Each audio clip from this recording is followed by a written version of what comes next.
ইমানদার ভাইরা, যে কথা বলতেছিলাম, একবিংশ শতাব্দী বিজ্ঞানীদের কাছে সবচাইতে উজ্জ্বলতম নক্ষত্র হলো মহাকাশ গবেষণা। একবিংশ শতাব্দী পর্যন্ত বিজ্ঞানীরা গবেষণা করে করে মহাকাশ পর্যন্ত পৌঁছাতে পেরেছে। আর আল্লাহর কোন ইমানদার বান্দা যখন মাটির ধুলে আসনে বসে একবার কোরআন তেলাওয়াতের পরে আল্লাহ বলে ডাক দেয়, ওই ডাকটা দুলক বুলক সারিয়ে চন্দ্র সূর্য মারিয়ে আমার আল্লাহর বাড়ি আর সে মোল্লা পর্যন্ত চলে যায়। এত বড় নিয়ামতপূর্ণ কোরআন, আর আল্লাহ শব্দটা এত পাওয়ারফুল শব্দ। এই পাওয়ারফুল কোরআনের কথাগুলো সকলে শুনতে পারবে না। আল্লাহ রাব্বুল আলামিন বলে, গোলাম শোনো, ওয়া ইযা তুতলা আলাইহিম আয়াতুনা বায়িনাতিন তা'রিফু ফি উজুহিল্লাযিনা কাফারুল মুনকার ইয়াকাদুনা ইয়াসতুনা বিল্লাযিনা ইয়াতলুন।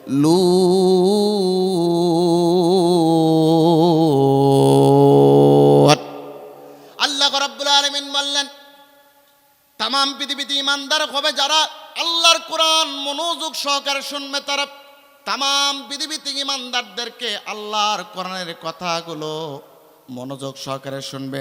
তাম পৃথিবীতে ইমানদারদেরকে আল্লাহর কোরআনের কথাগুলো ভালো লাগলেও ওদের ভিতর কাফের আর অস্বীকারী আছে, যারা আল্লাহর কোরআনকে সত্য হিসাবে গ্রহণ করে নিজের সাথে মেনে নিবে না তারা। তার মানে তাম পৃথিবীর ইমানদার হবে যারা আল্লাহর কোরআনকে মানবে, তারা কাফের আর বেঈমান অস্বীকারী হবে যারা আল্লাহর কোরআনকে ছেড়ে দিবে, তারা ঠিক কিনা? মুসলমান ভাইয়েরা, আল্লাহর কোরআন আপনাকে মানতে হবে। কেন আপনি আল্লাহর কোরআন মানবেন না? আল্লাহর নবী মুহাম্মদ সাল্লাল্লাহু আলাইহি ওয়াসাল্লাম সাহাবাদেরকে নিয়ে বসে আছেন। আল্লাহ রাব্বুল আলামিন আয়াত নাজিল করলেন, ওয়া আনযির আশীরাতাকাল আকরাবিন। ও নবী, আপনি ওহী পেয়েছেন, আপনার দায়িত্ব এখন মানুষের কাছে কোরআনের কথাগুলো বলা, কোরআনের দাওয়াত দেওয়া। ও নবী, সেই দাওয়াতের সর্বপ্রথম কর্মসূচি হবে আপনার নিকটবর্তী আত্মীয় স্বজন দিয়ে, আপনার নিকটস্থ যারা, তাদের মধ্য থেকে আল্লাহর কোরআনের দাওয়াত দেওয়া আপনি শুরু করুন। আল্লাহর নবী কোরআনের দাওয়াত দিলেন নিজের ঘরের ভিতরে। খাদিজাতুল কুবরাকে বললেন, খাদিজাতুল কুবরা শোনো, আল্লাহ রাব্বুল আলামিন আমাকে ওহী দিয়েছেন। আল্লাহ বলেছেন, ইকরা বিসমি রাব্বিকাল্লাযী খলাক খলাকাল ইনসানা মিন আলাক। আমার আল্লাহ পাক আমার প্রতি ওহী নাজিল করে দিয়েছেন। কোরআনের ভিতর ওহী নাজিল করে দিয়ে আমাকে নবী হিসাবে স্বীকৃতি দিয়েছে। আর আল্লাহ পাক আয়াত নাজিল করে দিয়ে বলেছে, এই কালেমার উপরে ঈমান আনয়ন করার জন্য সর্বপ্রথম দাওয়াত দেওয়া লাগবে তার নিকট আত্মীয় পরিবার পরিজনের ভিতরে। ও খাদিজা, তাম পৃথিবীতে সর্বশ্রেষ্ঠ নিকটতম ব্যক্তি তুমি। ও খাদিজা, আমি তোমার কাছে সর্বপ্রথম দাওয়াত দিচ্ছি। ও খাদিজা, ক্বালু লা ইলাহা ইল্লাল্লাহ তুফলিহুন। একবার যদি বলে নাও লা ইলাহা ইল্লাল্লাহ, মরার পর আমি রাসূল বললাম, সফলতা লাভ করে চলে যাবে আল্লাহর জান্নাতে। তার মানে হলো এই কালেমার একটা পাওয়ার আছে।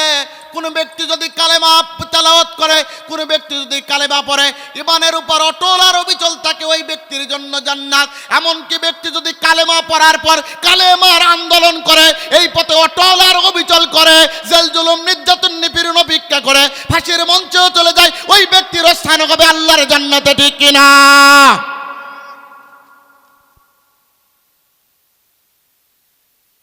كيف ضرب الله مثلا كلمة طيبة كشجرة طيبة। আমার কালেমা হলো পবিত্র। কালেমার আন্দোলন যারা করে তাম পৃথিবীতে তারা হলো পবিত্র। আর পবিত্র ব্যক্তির যখন জীবন কবেশ হয়, আল্লাযীনা তাতাওয়াফাহুমুল মালাইকাতু তাইয়্যিবিন। পবিত্র মানুষের জানটা কবেশ করার জন্য পবিত্র ফেরেশতারা এসে পবিত্র অবস্থায় তার জানটা কবেশ করে নিয়ে যায়। যখন জানটা কবেশ করে নিয়ে যাবে, পবিত্র অবস্থায় ব্যক্তি বলবে লা ইলাহা ইল্লাল্লাহ। আল্লাহর নবী বলছেন মান ক্বালা আখিরু কালামিহি লা ইলাহা ইল্লাল্লাহ দাখালাল জান্নাত। যে ব্যক্তির শেষ কথা হবে লা ইলাহা ইল্লাল্লাহ, আমি রাসূল বললাম মরার পর তার স্থান হবে আল্লাহর জান্নাতে। তার মানে এই কালেমার আন্দোলন হলো জান্নাতি আন্দোলন, এই কালেমার তেলাওয়াত হলো জান্নাতি তেলাওয়াত, এই কালেমার পাঠ করলে এক ব্যক্তি জান্নাতি হিসাবে ঘোষণা করা হয়, ঠিক কিনা? তাম পৃথিবীতে এই জন্য আমরা কালেমার আন্দোলনের সঙ্গে লেগে থাকবো। লাগতে পারলে সফলতা যিনি দিবেন তিনি কে? আল্লাহর নবীর উপরে কালেমার বার্তা আসলেন, বিশ্বনবী বিবির কাছে বললেন, খাদিজাতুল কুবরা সঙ্গে সঙ্গে গ্রহণ করে নিলেন। আল্লাহ নাই বুঝতে পারলেন, মনে হয় এটা সহজ, বিবিকে বললাম তাৎক্ষণিক পরে নিল, এইবার ঘর থেকে বেরিয়ে হয়ে বাহিরে যায়।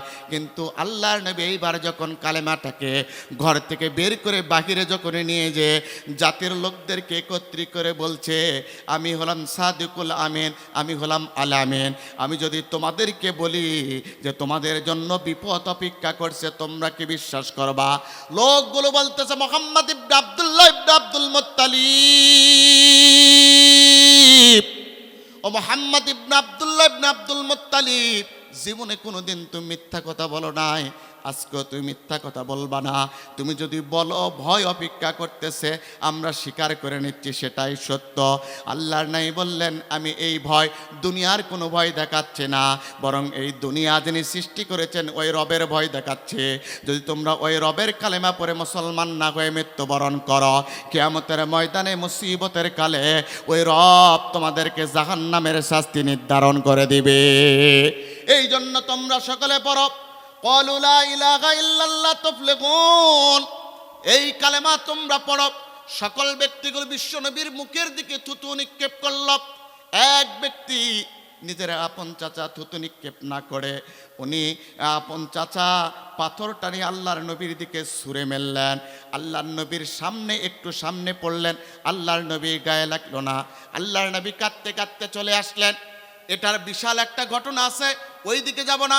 আল্লাহর নবী ওখানকার দৃশ্যগুলো, ওখানকার যাবতীয় কাজকর্ম আল্লাহর রাসূল সমাপ্ত করে ঘরের ভিতরে চলে আসলেন।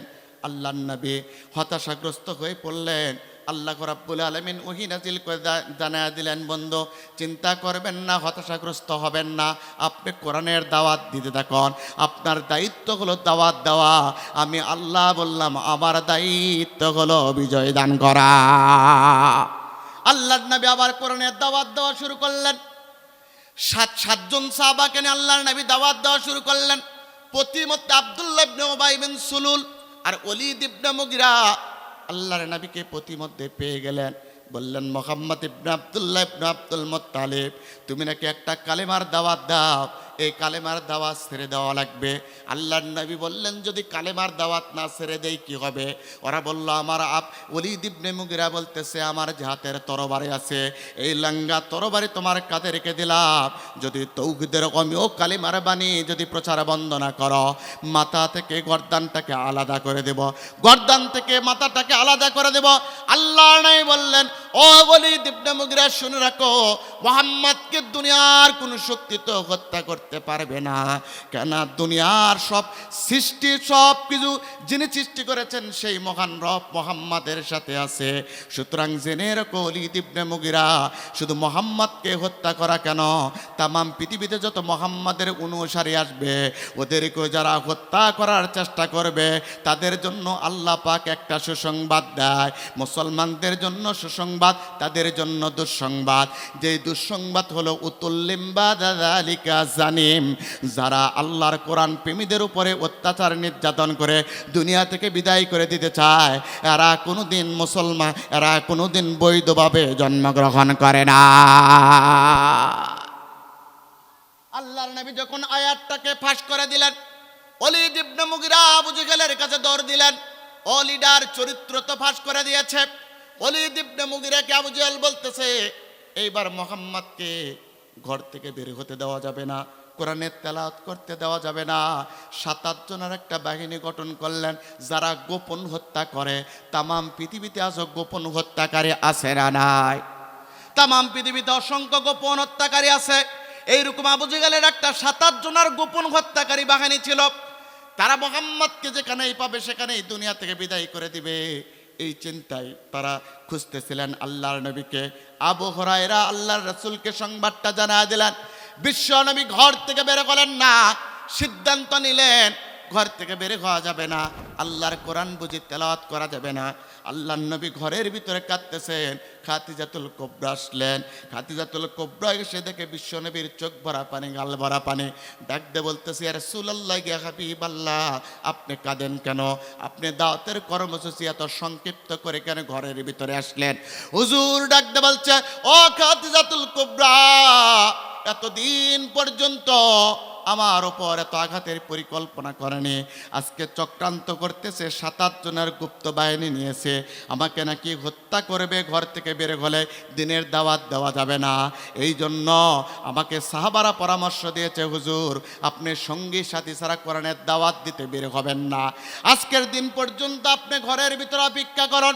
ও খাদিজাতুল কুবরা, এই জন্য সিদ্ধান্ত নিয়েছি ঘর থেকে আমি বের হতে পারবো না, ঘর থেকে বের হব না।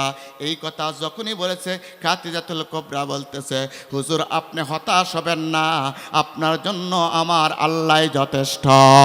ও ইমানদার মুসলমানেরা, কোরআনের দাওয়াত দেন, কোরআনের পক্ষে থাকেন, কোরআনের প্রচার করেন, কোরআনের মাহফিল করেন, যত প্রতিবন্ধকতা আসুক না কেন আপনার জন্যই আমাদের আল্লাহ যথেষ্ট, ঠিক কিনা?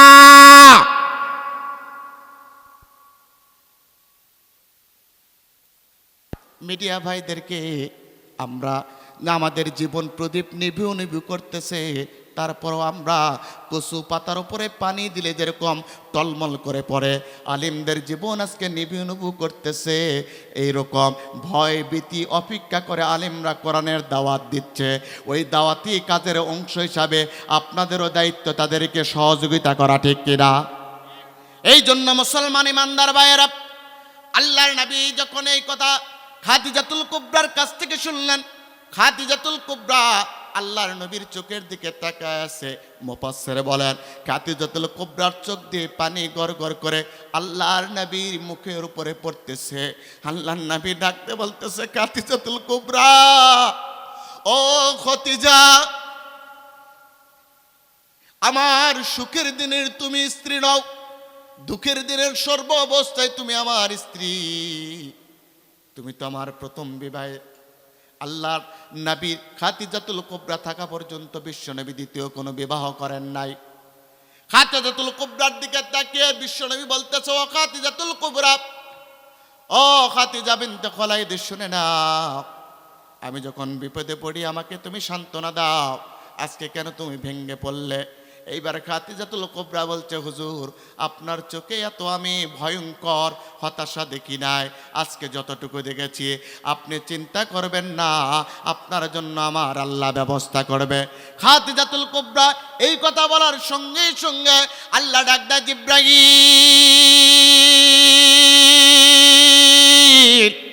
যাও রে, জিব্রাইল যাও যাও যাও, আমার বন্ধুর সাথে একটা ঘটনা ঘটেছে, ওরা পরিকল্পনা নিয়েছে আমার বন্ধুকে নাকি কোরআনের কথা বলতে দেবে না।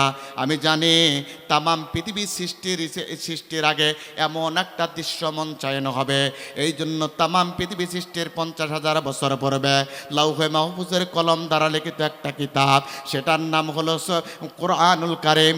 ওই কোরআনুল কারিমের ভিতরে একটা সূরা দিয়েছিলাম, সূরাটির নাম মায়েদা। ওই মায়েদার ভিতরে একটা আয়াত দিয়েছিলাম, আয়াতের নম্বর হলো 67 নম্বর। ওই 67 নম্বর আয়াতটা আমার বন্ধুর উপরে নাজিল করে দিয়ে আমার বন্ধুকে জানায় দাও, বন্ধুরে আপনার দায়িত্ব আল্লাহর কোরআনের দাওয়াত দেওয়া, আল্লাহর দায়িত্ব হলো আপনার নিরাপত্তা দেওয়া। লিল্লাহি তাকবীর।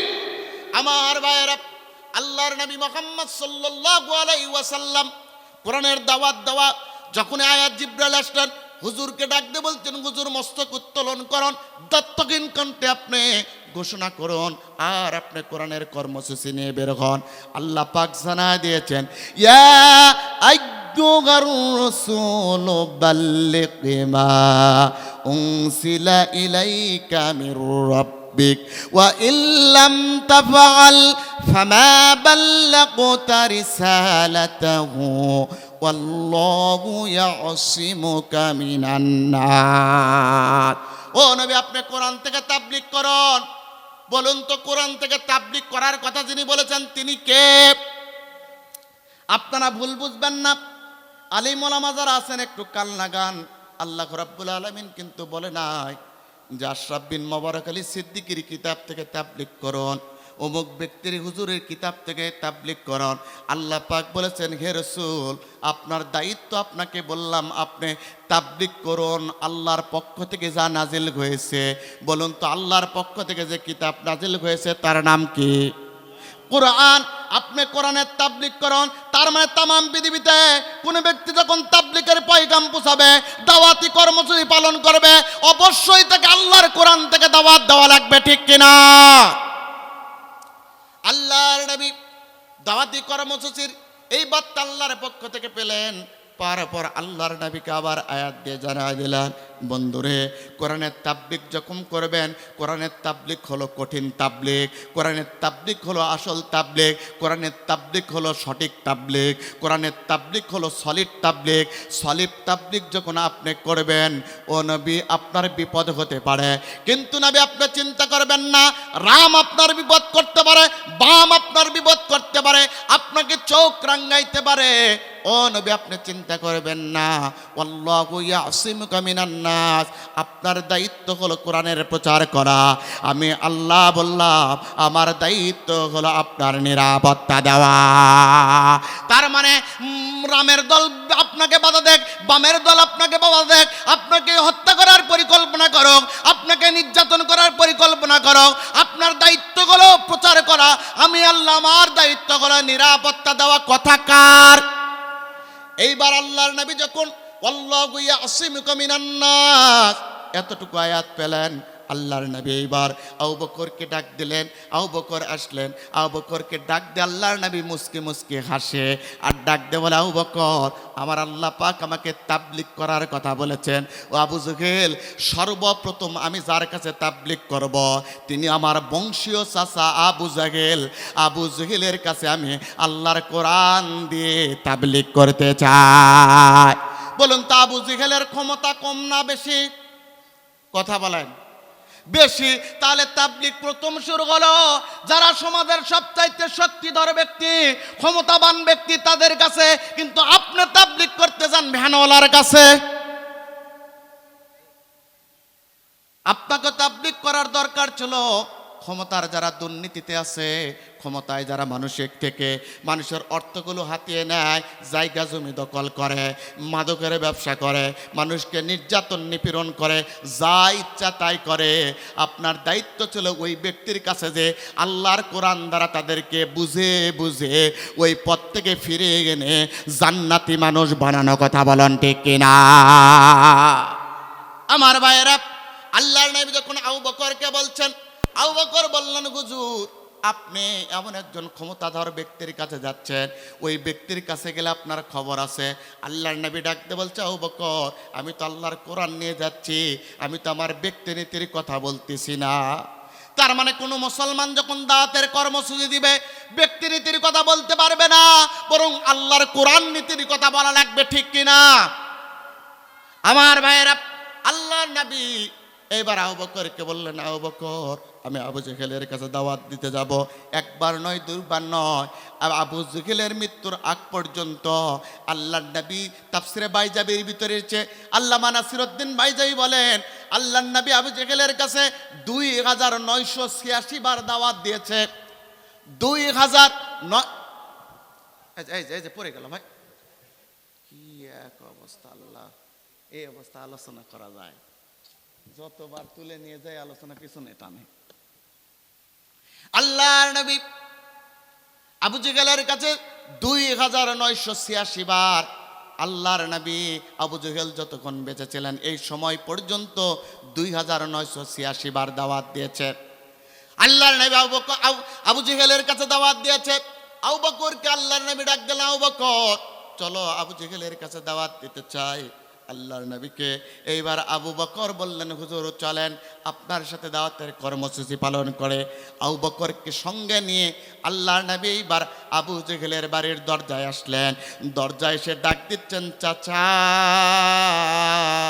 ও চাচা, আপনার দরজায় আপনার ভাতিজা মুহাম্মদ ইবনে আব্দুল্লাহ ইবনে আব্দুল মুত্তালিব এসেছে আপনার জন্য উপহার নিয়ে। কারণ আল্লাহর নবী এমন একজন নবী ছিল, মক্কাতুল মুকাররমা মক্কাতুল মুআজ্জামাতে এমন কোনো ব্যক্তি নাই যে আল্লাহর নবীর হাত থেকে উপহার পায় নাই। এই জন্য উপহার হাদিয়া দেওয়া নবীর সুন্নাহ। আমার ভাইয়েরা, সম্মানিত ভাইয়েরা, আল্লাহর নবী ডাক দিল, ও চাচা, এই মুহাম্মদ ইবনে আব্দুল্লাহ ইবনে আব্দুল মুত্তালিব আপনার দরজায় এসেছি আপনাকে হাদিয়া দেওয়ার জন্য। আবু জেহেল ডাক দিয়ে বলতেছে, ও ভাতিজা মুহাম্মদ, ও ভাতিজা মুহাম্মদ, আজ কি হাদিয়া নিয়েছো? সত্যই কি?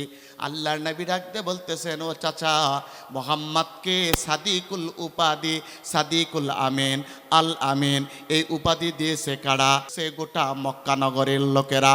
মক্কা নগরের লোকেরা যদি আমাকে মক্কা নগরের লোকেরা যদি আমাকে এই উপাধি দিয়ে থাকে, তাহলে মুহাম্মদ তো কোনোদিন মিথ্যা কথা বলতে পারে না। ও চাচা, একটু দরজাটা খুলে দেন। এইবার আবু জেহেল বিবিকে বলতেছে, ভাতিজা মুহাম্মদ নাকি উপহার এনেছে, তাড়াতাড়ি মুহাম্মদকে খুলে দাও। স্বামী স্ত্রী দুজন মিলে দরজা তাড়াতাড়ি করে খুলে দিয়েছে। আল্লাহর নবী দিচ্ছে, সালাম দিচ্ছে। দরজা যখনই খুলে দিয়েছে, আল্লাহর নবী বলতেছেন, আসসালামু আলাইকুম, আসসালামু আলা মানিত্তাবাল হুদা। আল্লাহর নবী এই কথা বলে ডান পাটা দিয়ে সামনে অগ্রসর হয়েছে, বাড়ির ভিতরে প্রবেশ করেছে। আবু জেহেল বলতেছে, ও মুহাম্মদ, তুমি নাকি আমার জন্য উপহার নিয়েছো, কি উপহার নিয়ে এসেছো? দিয়ে দাও, আমার হাতে দাও। আল্লাহর নবী ডাক দিয়ে বলতেছে, ও চাচা, এতদিন উপহার দিয়েছি আপনার হাতে, আজকে উপহার দেব আপনার কানে। আবু জেহেল তো চালাক মানুষ, ও তো আবু জাহেল নয়, আবুল হাকাম ছিল, জ্ঞানের পিতা। ইসলাম না মানার কারণে মূর্খের পিতা। আজকে সারা পৃথিবীতে আপনি অনার্স মাস্টার ডিগ্রি থাকতে পারে, আল্লাহর কোরআন পড়তে পারেন না, বোঝেন না, মানতে পারেন না, আপনি যতই বুদ্ধিজীবী দাবি করেন না কেন, আপনি বুদ্ধিজীবী হতে পারেন না, আপনি বুদ্ধি প্রতিবন্ধী। কথা বলুন ঠিক কিনা? যার প্রমাণ, আবু জাহেলের নাম ছিল আবুল হাকাম, জ্ঞানের পিতা। ইসলাম না মানার কারণে হয়েছে মূর্খের পিতা। সম্মানিত ভাইয়েরা, ইমানদার মুসলমান ভাইয়েরা, আবু জেহেল বুঝতে পেরেছি মুহাম্মদ বলেছে এতদিন দিয়েছি উপহার আপনার হাতে, আজকে উপহার দিব আপনার কানে। তার মানে মুহাম্মদ আমার কানে আল্লাহর কোরআন তেলাওয়াত করবে। এইবার আবু জেহেল বলতেছে, মুহাম্মদ, বুঝেছি তুমি বুঝি আমার কাছে আল্লাহর কোরআনের তেলাওয়াত করবা। ও মুহাম্মদ, আমার বাড়ি পর্যন্ত এসে কেন আল্লাহর কোরআন তেলাওয়াত করা লাগবে? তুমি যখন খানে কাবার ভিতরে কোরআন তেলাওয়াত করো, আমি তো দেওয়াল বেয়ে বেয়ে দেয়ালের পাশ থেকে সারা রাত জেগে জেগে তোমার কোরআনের তেলাওয়াত শুনে হৃদয়টা জুড়ায়। এই পর্যন্ত কেন আসতে হবে? এইবার আল্লাহর নবী ডাক দিয়ে বলতেছে, ও চাচা, কিয়ামতের ময়দানে আপনি যেন বুদ্ধি করে বলতে না পারেন সকলের বাড়িতে মুহাম্মদ দিনের দাওয়াত দিতে গিয়েছে, আমি চাচা আমার বাড়িতে যাই নাই। এই জন্য কিয়ামতের ময়দানে আপনার কোনো অপশন রাখার জন্য আপনার বাড়িতে আমি আল্লাহর কোরআনের দাওয়াত দিতে এসেছি। প্রিয় কক্সবাজারবাসী, যারা আল্লাহর কোরআনের দাওয়াত দেন, কোরআনের পক্ষে থাকেন, কোরআনের আন্দোলন করেন, আপনাদের দায়িত্ব হলো আপনাদের আশপাশে যত বাড়ি আছে ওই বাড়িগুলোতে আল্লাহর কোরআনের দাওয়াত দেওয়া, যাতে ওই মানুষগুলো নামাজি হয়, যাতে ওই মানুষগুলি তাকওয়াবান হয়, যাতে ওই মানুষগুলো আল্লাহওয়ালা হয়। ঠিক কিনা? করতে পেরেছি আমরা? পারি নাই। নিজের বাড়ি ঘর পর্যন্ত আমরা দাওয়াতি কর্মসূচির ভিতরে না নিয়ে এসে দূর দূরান্ত পর্যন্ত চলে এসেছি। এমনকি আমারও দুর্বলতা আছে না? না, সারা পৃথিবীতে মনুষ্য পদবাচ্চে বিবেচিত রক্ত মাংসে করা ব্যক্তি যদি মানুষ দাবি করে, ওই ব্যক্তির ভিতরেই ভুল ত্রুটি থাকে। ঠিক কিনা? আল্লাহর নবী যখন এই কথা বলেছেন, ও চাচা, আজকে আপনার কানে, আপনার হাতে আমি উপহার দেব না, আজকের উপহার দেব আপনার কানে। আবু জেহেল বলতেছে, মুহাম্মদ ফিরে যাও, আল্লাহর নবীর ঘাড়ের উপরে হাত দিয়েছে, কোমরে হাত দিয়েছে, আল্লাহর নবীকে ধাক্কা দিয়ে বের করে দিবে, দরজাটা পার করে দিবে। যখন আল্লাহর নবীর ঘাড়ের উপরে হাত দিয়েছে, জিব্রাইল ডাক দেয়, আল্লাহ তোমার বন্ধুর ঘাড়ের উপরে হাত দিয়েছে, কোমরের উপরে হাত দিয়েছে, তোমার বন্ধুকে ধাক্কা দিয়ে বাহিরে ফেলে দিবে। আল্লাহ ডাক দেয়, জিব্রাইল, ও জিব্রাইল, ও জিব্রাইল, এত বড় সাহস দুনিয়ার কারণে রে জিব্রাইল, যাও রে জিব্রাইল যাও, দুইটা পা মাটির যে সাতবক মাটির নিচে গেড়ে দাও, যাতে আবু জেহেল যতই চেষ্টা করুক না কেন আমার বন্ধুকে কিঞ্চিত পরিমাণ নড়াতে না পারে। আবু জেহেল ধাক্কা দেয়, বিশ্বনবীকে ঘর থেকে বের করবে, ধাক্কা দেয়, কিন্তু আল্লাহর নবী হালে না, নড়ে না, সরে না। আবু জেহেল অবাক। আর সেই তাবলিগের পয়গাম আল্লাহ পাক দিয়েছেন আল্লাহর কোরআন থেকে করা লাগবে। তাবলিগ করা লাগবে 10টি বিষয়ে। কয়টি বিষয়ে? আল্লাহ রাব্বুল আলামিন মানব জাতির প্রতি কোরআনটা দিয়ে তাবলিগের পয়গাম যখন বুঝিয়ে দিয়েছেন, তাফসীরে কিতাবের ভিতরে এসেছে 10টি বিষয়ে তাবলিগ করা লাগবে। আল্লাহর কোরআনের এই তাবলিগ করা লাগবে 10টি বিষয়ে। 1 নাম্বার হলো আল্লাহর কোরআন হলো নির্ভুল কিতাব। এই নির্ভুল কিতাবের বার্তা তামাম পৃথিবীতে ছড়িয়ে দেওয়া লাগবে। কেন? তামাম পৃথিবীতে যত কিতাব রয়েছে, Rigveda, Samaveda, Yajurveda, Atharvaveda, Old Testament, New Testament, Gita, Bible, Mahabharata, Purana, যত কিতাব রয়েছে সব কিতাবের ভিতরে ভুল আছে। কেবলমাত্র শুধুমাত্র একটি কিতাব মুসলমানদের কিতাব, আল্লাহর পক্ষ থেকে আনিত কিতাব, তার নাম হলো হলে কোরআন। ওই কোরআনের ভিতরে কোনো ভুল না। আল্লাহ পাক বলেন, যালিকাল কিতাবু লা রাইবা ফীহি হুদাল লিল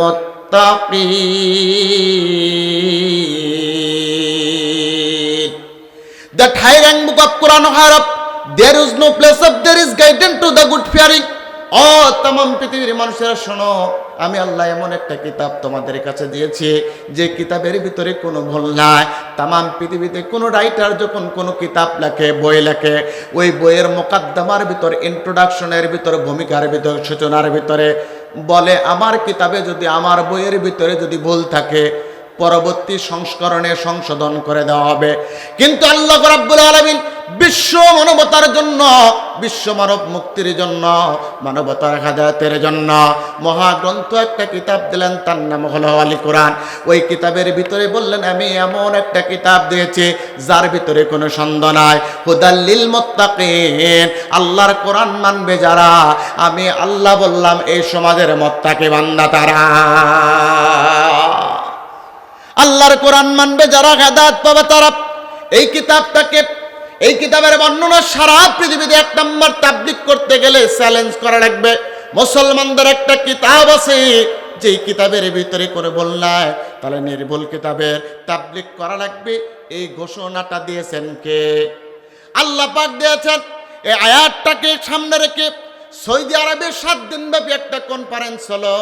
ওই কনফারেন্সে তৎকালীন সৌদি আরবে মক্কাতুল মুকাররমা, মক্কাতুল মুআজ্জামা, মদিনাতুল মুনাওয়ারার ইমামগুলো একটা সেমিনার করলো। ওই সেমিনারের ভিতরে খ্রিস্টানদের একজন ডাক্তার ছিল, ডক্টর মরিস বোকাইলি। ডক্টর মরিস বোকাইলি যখন উপস্থিত হলেন, তখন সঙ্গে সঙ্গে চারিদিকে মুসলমান ওই স্কলাররা একটু নড়ে চড়ে বসলো। কেননা এত বড় একজন দার্শনিক আসতেছে, ও মুসলমানদের কাছে কোন ভাষে কথা বলে, এটার কথা বলার সঙ্গে সঙ্গে তার সঠিক উত্তর আল্লাহর কোরআন থেকে দেওয়া লাগবে। ডক্টর মরিস বুকাইলি সেমিনারে আসলেন, নিজে কোনো কথা বললেন না। মুসলিম স্কলারগণ যখন কথাগুলো বলতেছেন, যখন তারা বললেন যালিকাল কিতাব লা রাইবা ফীহি হুদাল লিল মুত্তাকিন, তিনি অবাক হয়ে গেলেন। তামাম পৃথিবীতে কত কিতাব পড়েছে, কোনো কিতাবের ভিতরে কোনো রাইটার বলতে পারে নাই ভুল নাই, কিন্তু মুসলমানদের একটা কিতাব তার ভিতরে নাকি ভুল নাই, এটা তো হতে পারে না। উনি তৎকালীন সময়ের মদিনাতুল মুনাওয়ারার ইমামের কাছে জানতে চাইলেন যে সত্যই কি মুসলমানদের কিতাবের ভিতরে ভুল নাই? আমি যদি ভুল করতে পারে, মুসলমান স্কলারগুলো, মুসলিম স্কলারগুলো তাকে চ্যালেঞ্জ করলেন। উনি চ্যালেঞ্জটা গ্রহণ করলেন। করার পর ডক্টর মরিস বুকাইলি উনি কোরআন তেলাওয়াত শুরু করলেন, শিক্ষা শুরু করলেন। এরপরে সূরাতুল ফাতিহা থেকে সূরাতুন নাস পর্যন্ত অধ্যবসায় করলেন। উনি প্রত্যেকটি অক্ষর চুলচেরা বিশ্লেষণ করলেন। করার পর উনি মৃত্যুর দিকে যখন ধাবিত হচ্ছে, জীবনের শেষ লগ্নে সে একটা কিতাব লিখেছেন, the scientific holy Quran, the Quran and Bible and science. এই কিতাবের ভিতরে উনি লিখলেন, ও তামাম পৃথিবীর মানুষেরা শোনো, মুসলমানদের কোরআন শরীফে আমি ভুল ধরার জন্য সূরাতুল ফাতিহা থেকে সূরাতুন নাস পর্যন্ত আমি চুলচেরা বিশ্লেষণ করেছি, কিন্তু সূরাতুল ফাতিহা থেকে সূরাতুন নাস পর্যন্ত চুলচেরা বিশ্লেষণ করে আল্লাহর কোরআনের ভিতরে এমন কোনো শব্দ পায় না যা আধুনিক বিজ্ঞানের দৃষ্টিকোণ থেকে আল্লাহর কোরআনকে ভুল প্রমাণ করতে পারে। তার মানে মুসলমানদের কিতাব হলো নির্ভুল কিতাব, আর এই নির্ভুল কিতাবের দাওয়াত দেওয়া লাগবে কথা কার? আল্লাহর কথা। এক নাম্বার নির্ভুল কিতাবের দাওয়াত দেওয়া লাগবে। দুই নাম্বার হলো হুদাল্লিল মুত্তাকিন, এই কিতাবটা হলো হেদায়েতের কিতাব। দুই নাম্বার তাবলীগ করা লাগবে, এটা হলো হেদায়েতের কিতাব। তামাম পৃথিবীতে ঋগ্বেদ বলেন, সামবেদ বলেন, যজুর্বেদ বলেন, অথর্ববেদ বলেন, ওল্ড টেস্টামেন্ট বলেন, নিউ টেস্টামেন্ট বলেন, গীতা বলেন, বাইবেল বলেন, মহাভারত বলেন, পুরাণ বলেন, যে কিতাবের কথাই আপনি বলেন না কেন, কোনো কিতাব বলতে পারবে না ওই কিতাবের ভিতরে এই মুহূর্তে হেদায়েত আছে।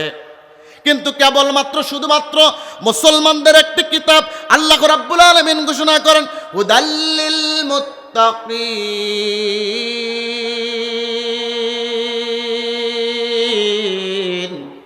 মুসলমানদের কেবলমাত্র একটা মাত্র কিতাব হলো, সেটাই হলো কোরআন। এটাই হলো হেদায়েতের বার্তা দেয়।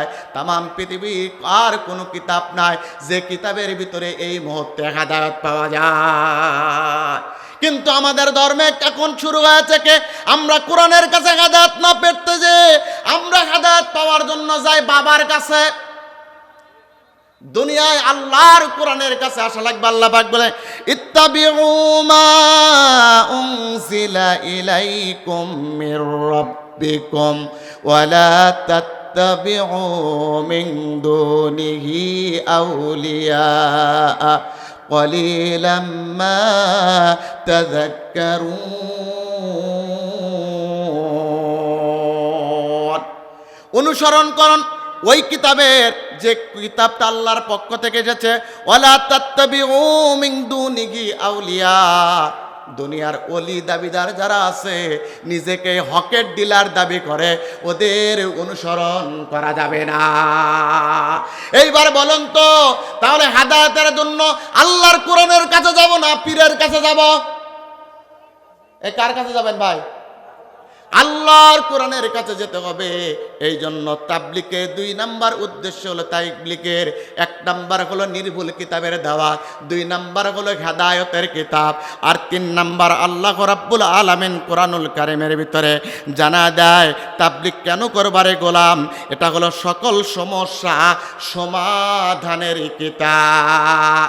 কেন এই কিতাবের যে কাজের জন্য আল্লাহ পাক বলেন, হাযা বায়ানুল লিন্নাস ওয়া হুদাও ওয়া মাউইযাতুল লিল মুত্তাকিন।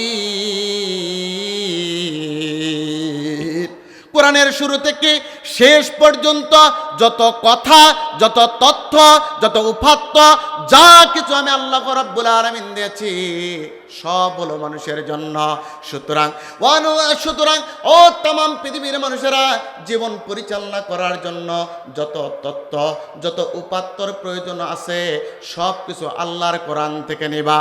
কোরআনের ভিতর থেকে যদি নাও, ওয়া হুদা ওয়া রাহমা ওয়া বুশরা লিল মুসলিমিন, আল্লাহর কোরআন থেকে নেবে যারা হেদায়েত পাবে তারা, আল্লাহর কোরআন থেকে নেবে যারা রহমত পাবে তারা, হেদায়েত আর রহমত পাবে যারা। ওয়া বুশরা লিল মুসলিমিন বাশশারা ইউবাশশিরু তাবশীরান ওয়া মুবাশশিরান, ও গো নবী তাদেরকে জানা দাও আল্লাহর জান্নাতের সুসংবাদ পাবে তারা। তার মানে কোরআনকে যদি নির্ভুল হেদায়েতের কিতাব হিসাবে কোনো ব্যক্তি মেনে নেয়, সমস্যা সমাধানের কিতাব হিসাবে মেনে নেয়, ওই ব্যক্তি জান্নাতের সুসংবাদ যিনি দেয় তিনি কে? এটা হলো তিন নাম্বার। চতুর্থ নম্বর, এই কিতাবটা হলো নির্ভুল একটা সংবিধান। দুনিয়ার জিন্দিগিতে যে কনস্টিটিউশন রয়েছে বাংলাদেশের, এই কনস্টিটিউশনের ভিতরে মানুষের তৈরি করা, ব্রিটিশদের তৈরি করা, এর ভিতরে ভুল থাকতে পারে, কিন্তু ভুল থাকতে পারে নয়, ভুল আছে। কিন্তু আল্লাহর পক্ষ থেকে একটা কিতাব এসেছে, যে কিতাবের ভিতরে কোনো ভুল নাই। আল্লাহ পাক বলছেন, ওয়া ইন্নাহু লাযিকরুল লাকা ওয়া লিকওমিকা ওয়া সাওফা তুসআলুন।